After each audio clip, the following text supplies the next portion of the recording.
इनकी ये एक धोखाबाजी की, पीठ में खंजर घोंपने की लंबी दास्तान है, जो अपने आप को सेकुलर कहते हैं। आपने सेकुलरिज्म नाम पे दिया क्या? खौफ दिया, आपने डर दिया।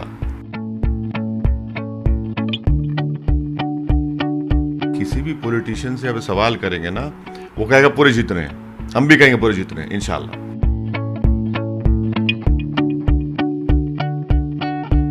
नाच ना जाने तो आंगन टेढ़ा। कोई अगर 50 साल के करीब होने आ रहा है, शादी नहीं हो रही, तो मैं जिम्मेदार। किसी के घर में मुर्गा ना पुकारे तो हम जिम्मेदार। किसी के घर में भैंस दूध ना दे तो हम जिम्मेदार। कल सूरज देर से निकले तो हम जिम्मेदार। नीतीश की सियासी जिंदगी हमको लगता है कि इंशाल्लाह इख्तिताम होने वाला है। कि हमको लगता है आखिरी इलेक्शन है, इसके बाद नए इलेक्शन नहीं लड़ेंगे।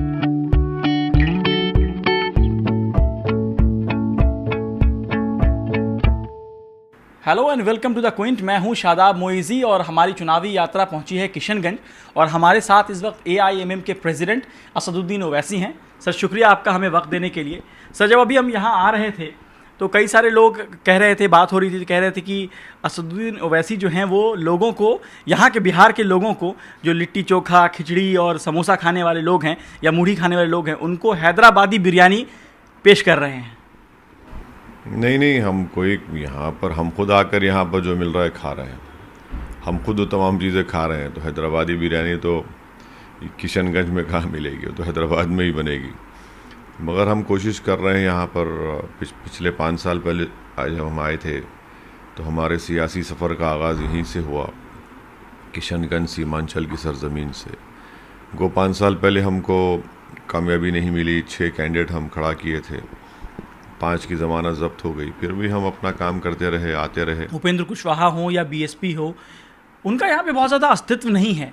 उनका एक वोट वैसा नहीं है, या उनका आप कह लें कि उनके पास वोट बैंक वैसा नहीं है। फिर उनके साथ लड़ने की वजह क्या हो गई? देखिए, उपेंद्र कुशवाहा तो उनकी एक पार्टी RLSP है यहाँ पर, और उनके एक MLAs भी थे, MLA भी हैं। फिर वो इनके साथ थे, RJD के साथ, कांग्रेस के साथ लोकसभा के इलेक्शन में साथ लड़े। बहुजन समाज पार्टी का भी दलित समाज में काफ़ी उनका असर है। और देवेंद्र यादव साहब का मिथिलांचल में झंझारपुर जो उनका लोकसभा काउंसिल, वहाँ पर। फिर राजभर साहब का, तो हम लोग सब मिलकर कोशिश कर रहे हैं। देवेंद्र साहब भी अपनी सीट हार गए थे, RLSP उपेंद्र कुशवाहा अपनी सीट हार गए। तो ऐसे लोगों से कहा जा रहा है कि आप इसलिए लड़ रहे हैं कि आपका जो एक ब्रांड है वो हावी रहे। नहीं, मेरा ब्रांड का सवाल नहीं है ना। मेरा ब्रांड, कोई आदमी, कोई सियासतदान जो है अपने इनफरादी ब्रांड के लिए लड़ता है तो फिर पार्टी आगे नहीं बढ़ती। तो हमारी कोशिश ये है कि हमारी पार्टी को फ़ायदा हो, और बिहार में जो एक अल्टरनेट पॉलिटिकल प्लेटफॉर्म की ज़रूरत है, कि एक तरफ नीतीश कुमार BJP है, दूसरी तरफ RJD कांग्रेस है, तो कोई एक थर्ड ऑप्शन की स्पेस है। और हमारा मानना यह है कि जब तक थर्ड ऑप्शन नहीं आएगा, ये तमाम दोनों सियासी पार्टीज़ इनको हम हिला नहीं सकेंगे। वरना ये लोग इतना गुरूर और तकब्बुर के शिकार हैं लोग, कि समझते हैं कि अक़लियत है तो कहाँ जाएगा, वो है तो कहाँ जाएगा। तो एक ऑप्शन तो देना ज़रूरी है। असदुद्दीन ओवैसी साहब के पास के लिए बड़ा दुश्मन कौन है? BJP और मतलब NDA गठबंधन, या आपके सामने RJD कांग्रेस? देखिए, मेरा दुश्मन वो है जिसको 15 साल इक़्तिदार मिला, एक ख़ानदान से 2 लोग चीफ मिनिस्टर बने, और उन्होंने माई कॉम्बिनेशन के नाम पर मुस्लिम अक़लियत से बहुत वोट हासिल किए। मगर आज क्या वजह है कि बिहार में मुसलमानों का, मुस्लिम अक़लियत का समाजी, तालीमी, इक़्तिसादी मौक़िफ़ इतना कमज़ोर क्यों है? और फिर 15 साल नीतीश कुमार को मिले, उन्होंने बड़ी बड़ी बातें की सेकुलरिज्म के ऊपर। आज देख लीजिए आप, पूरा बिहार प्रदेश में जो बदहाली है, तो यकीनन ये एक इंसान की ज़िंदगी में एक 30 साल का एक सफ़र, एक लंबा सफ़र होता है। तो यही तो हमारे इन्हीं ने तो पूरा बिहार को बर्बाद किया। असदुद्दीन ओवैसी बिहार आते हैं तो सबसे, या किसी भी स्टेट में चुनाव लड़ते हैं, तो एक सवाल बार बार उठने लगता है कि वोट काटेगा या बी टीम है किसी का, ये तो आता है ना, ये सवाल आप पे हमेशा होता है, क्यों ना माना जाए कि आप वोट कटवाएं? नहीं, अगर कोई अहमक, स्पॉइलर है कह लें। नहीं, अगर कोई अहमक है और गुरूर तकब्बुर में डूब कर कहता है तो फिर उसका, हम तो यही कहेंगे उनका दिमाग का इलाज करना चाहिए, इसलिए कि उनका दिमाग में कुछ फितूर है, या फिर बताना चाहिए किसी साइकेट्रिस्ट को, क्योंकि पार्लियामेंट के चुनाव में हम एक सीट लड़े किशनगंज की, जहां पर हम बैठे हैं, तो यहाँ कौन जीता बताइए आप? हाँ, आप तो नहीं जीते। नहीं, कौन जीता? कौन पार्टी जीती यहाँ पे? यहाँ से बिना आपकी बीजेपी जीती। देखिए आप, बीजेपी सॉरी, यहाँ से जेडीयू की पार्टी। अब कौन वोट तो वोट कटवा कौन हुआ? 3 लाख वोट हम लिए, 3,25,000 जेडीयू लिया, 3,50,000 कांग्रेस लिया। अगर हम नहीं रहते तो 40 में से आप एक सीट जीतते हैं, और इतने अहमक हैं कि हमको बोल रहे हैं पे वो 39 सीट्स पे क्यों नहीं जीते? लालू परिवार के लोग इलेक्शन लड़े, हार गए, वो भी क्या वोट कटवा थे? 39 सीट्स पर आप हार गए। फिर 191 में से बीजेपी कांग्रेस का मुकाबला हुआ लोकसभा सीट्स में, 171 पर बीजेपी जीत जाती है। इम्तियाज़ जलील जो औरंगाबाद के एमपी हैं, 23 साल के शिवसेना के एमपी को हराते हैं, जब आप 23 साल से नहीं हरा पाए और आज आप शिवसेना की गोद में बैठे हैं। और एक मिसाल ले लीजिए, 5 साल पहले गठबंधन के नाम पर आपने वोट लिया, नीतीश कुमार जाकर मोदी की गोद में बैठे हैं, तो क्या इखलाकी जिम्मेदारी, सियासी जिम्मेदारी कांग्रेस आरजेडी की नहीं होती कि आपने झूठ बोलकर, धोखा देकर वोट हासिल किया? तो इनकी ये एक धोखाबाजी की, पीठ में खंजर घोंपने की लंबी दास्तान है, जो अपने आप को सेकुलर कहते हैं। आपने सेकुलरिज्म नाम पे दिया क्या? खौफ दिया, आपने डर दिया। अब ये खौफ और डर की बुनियाद पर वोट नहीं मिलेगा, अब एक नई उम्मीद पर और एक सियासी आज़ाद क़यादत के ऊपर वोट देगी यहाँ की आवाम को। आप क़यादत की बात कर रहे हैं, तो जब आप, अगर मान लीजिए बिहार में ऐसा कोई मौका आता है कि आरजेडी कांग्रेस की सरकार बन रही हो, या बीजेपी एनडीए और जेडीयू की सरकार बन रही हो, और उसमें ज़रूरत पड़े आपकी, अगर आप जीत जाते हैं तो आप साथ जाएंगे इन लोगों के? देखिए, अगर सरकार में आपकी ज़रूरत पड़ जाए कि 4 सीट चाहिए और आपके पास वो सीट हो, तो क्या देंगे आप उनको? साथ जाएंगे बीजेपी जेडीयू के? आप उनसे पूछिए हमारी सपोर्ट लेंगे क्या? लेंगे तो आप दे देंगे। पहले उनसे पूछ लीजिए जो हमको वोट कटवा कहते हैं, क्या क्या कहते हैं, क्या क्या अलखाबात। अब तो हमारे को बोलने के लिए अब तो फेरोज़ुल लुगात से नए अल्फाज की ईजाद करना पड़ेगा, इतना बोल चुके हैं। आप उनसे पूछ लीजिए पहले। 2015 के चुनाव में आपकी पार्टी को 6 सीटों पे आप लड़े थे, आपको हार मिली थी। 2019 में भी हार मिली, फिर बाई इलेक्शन जीते, आपने अपना खाता एक खोला, एंट्री आपकी कितने वोट से जीते मालूम आपको? कितनी? 40,000। किसको हराया मालूम आपको? बताइए।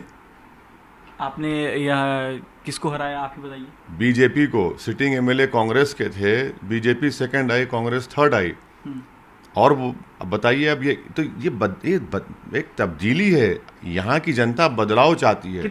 कितनी सीट आपको आ रही है 24 में से? अगर आपकी सिर्फ बात करूं मैं तो अरे भाई, आप एक अंदाजा आएगा आपकी तैयारी से, लगता है ना। किसी भी पॉलिटिशियन से अब सवाल करेंगे ना, वो कहेगा पूरे जीत रहे हैं, हम भी कहेंगे पूरे जीत रहे हैं इंशाल्लाह। सीए प्रोटेस्ट की बात होती है, जब सीए का नाम आता है, फिलहाल अब चुनाव में सीए का जिक्र होने लगा है, सिटीजनशिप अमेंडमेंट एक्ट का। कौन कर रहा है? नहीं, एक सीए का जिक्र कौन निकाला इस चुनाव में? हम ही निकाले हमारी ज़बान से, वरना तो ये लोग तो गूंगे बने हुए थे। CAA, NPR, NRC का एक लफ्ज़ नहीं बोला जा रहा था कांग्रेस, आरजेडी, ये तमाम लोगों की वजह से। कौन बोल रहा है? बोलिए, बताइए हमको, एक स्पीच बताइए जहां बोला गया। तो यही तो कहा जा रहा है कि आपने मौका दे दिया, फिर दूसरी पार्टियों को, बीजेपी को मौका दे दिया आपने, जो बीजेपी चाहती थी आपने वो कर दिया। सुनिए, आप आधे मिनट में अपने आप कॉन्ट्रडिक्ट कर रहे हैं। एज अ रिपोर्टर आप आधे ही मिनट में कॉन्ट्रडिक्ट कर रहे हैं। कैसे? आपने कहा कि CAA, NPR पे अब बात हो रही है, फिर आपने कहा कि आपने मौका दे दिया। देखिए, एक बात सुनिए, CAA, NPR, NRC भारत के मुसलमानों के लिए, दलितों के लिए, गरीबों के लिए एक बका का मसला है। और ये तमाम सेकुलर, नाम निहा सेकुलर पार्टीज़, जब हम सर्दी में एहतजाज कर रहे थे, सुकड़ रहे थे, रोड पर खड़े थे, तो ये लोग अपने घरों में आराम से सो रहे थे। ये हकीकत है। और जब से इस चुनाव में हमने CAA NPR NRC का जिक्र किया और आवाम से हमने पूछा कि बताइए आपने किसी को देखा, सब कहते कि नहीं देखा। कहा यह जा रहा है, आप जो मुझे कॉन्ट्राडिक्ट कर रहे हैं तो उसमें मैं बता रहा हूँ, कहा यह जा रहा है कि CNRC का मुद्दा निकाल कर आपने बीजेपी को मौका दे दिया है कि उनका जो हिंदू वोट बैंक है उसको पोलराइज करने का उनको मौका है कि देखो CNRC की बातें। अरे भाई, क्या आप ये कह रहे हैं कि हर चीज़ हम मौका देते हैं?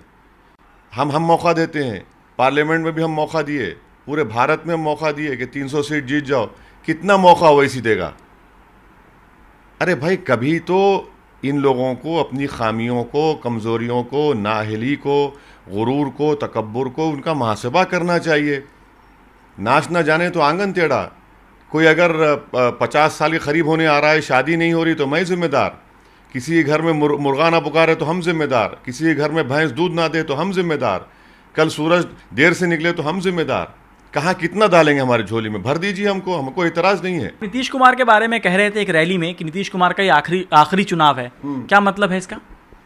जरा आप इतना फिर रहे हैं, आप ये कहा कि आप 1 महीने से फिर रहे हैं बिहार में। इसका मतलब क्या है? नीतीश कुमार का आखिरी चुनाव है मतलब? इसका मतलब है कि नीतीश की सियासी ज़िंदगी हमको लगता है कि इंशाल्लाह इख्तिताम होने वाला है। गैब का हाल तो अल्लाह सुब्हाना तआला जानते हैं, मगर उनकी सियासी ज़िंदगी का हमको लगता है आखिरी इलेक्शन है, इसके बाद नए इलेक्शन नहीं लड़ेंगे। एक बात कहा जाता है कि आपकी रैलियों में भीड़ बहुत होती है, वो हमने दिल्ली में भी देखा है, बिहार पिछले चुनाव में भी देखा है। हाँ, नहीं, इलेक्शन आपका जो काउंसलर का इलेक्शन था जिस टाइम, उस टाइम मुझे याद है कि आप आए थे दिल्ली में, शाहीन बाग इलाके में आप आए थे, तो उसमें भीड़ थी। उत्तर प्रदेश में हम आपके 2017 का जो चुनाव था उसमें हम थे आपके साथ, वहाँ भी देखा मैंने, भीड़ आती है, वोट में वो तब्दील नहीं हो पाती है। देखिए, हमारा जो कोर सपोर्टर है ना, जब उसके सर में थोड़े थोड़े सफ़ेद बाल आना शुरू हो जाएंगे, इंशाल्लाह कामयाबी मिल जाएगी, फ़िक्र मत करिए।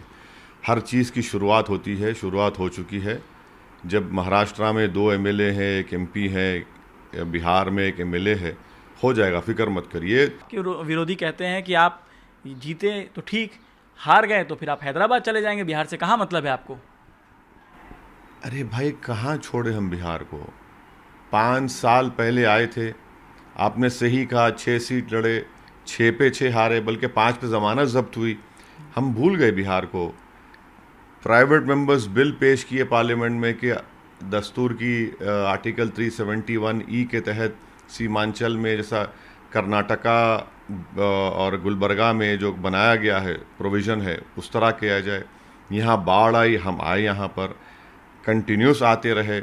इलेक्शन हारने के हफ्ते भर के बाद हम यहीं किशनगंज को आए, आकर शुक्रिया अदा किया आवाम का। पार्लियामेंट का चुनाव हुआ, हम आते रहे, बीच में आते रहे। कहाँ भूल गए? जहाँ अल्लाह हमको मौका देता है कदम रखने का, हम कदम रखते जाते हैं, आगे बढ़ते जाते हैं। पीछे हटने का सवाल ना, भूलने का सवाल है।